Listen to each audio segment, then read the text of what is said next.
Okay, so there are a lot of videos on learned helplessness, but none that go over the original experiment in enough detail. And I think it's really important to think about the original experiment. Martin Seligman is now most known for his work on positive psychology and about nurturing optimism. Because it turns out that if you are basically optimistic, you are going to be healthier, more successful, happier, everything. But it kind of started with the issue of learned helplessness.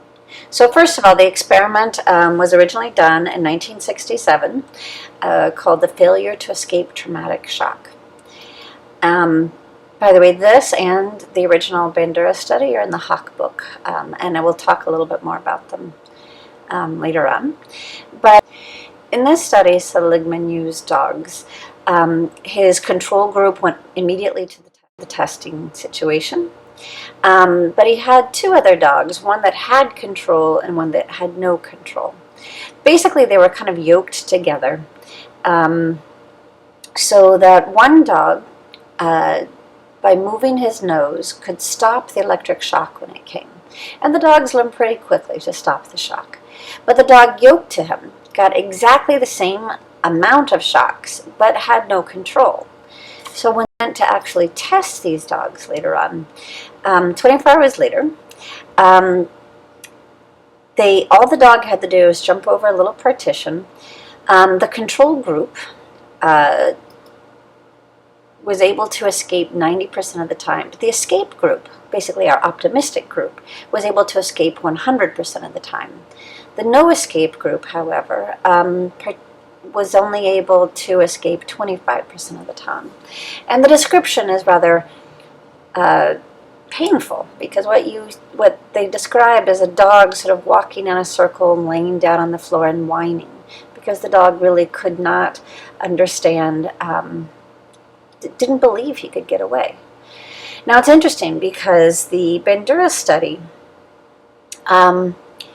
is often used to explain why it is that children who grew up in homes with domestic abuse are more likely to either be victims of abuse or to commit abuse themselves, because the kids grew up watching the physical violence between their parents and took that as normal. Now, it's still in the minority.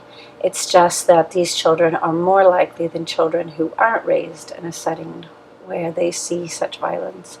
They're more likely to be at one end of an abusive relationship. Learned helplessness is often used to explain why it is that people don't leave abusive relationships, because they're really made to think that they can't. And sadly, sometimes it's true. Too often women have left an abusive relationship only to be tracked down and sometimes murdered by their husbands. So you can see that it's genuinely learned, this feeling of helplessness, because that's their experience. One of the things that always worries me is about children starting in kindergarten, those who don't come from a home where they learn to do a little reading and writing at home, and they get to kindergarten and they already feel behind.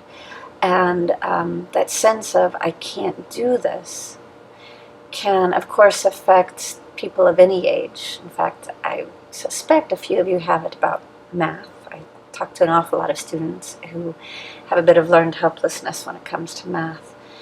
But for young children, it seems that like ages 5 to 7, somewhere around there, same with Bandura's work, that these children are the most susceptible to experiencing this, and it can really become a lifelong problem.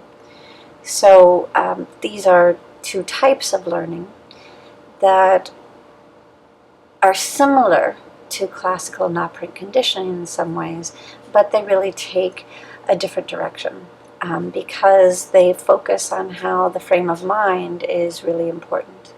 Whether it's simply watching something happening, seeing the person being watched getting rewarded or punished, or simply seeing them doing something without any response, leads to different kinds of changes in behavior.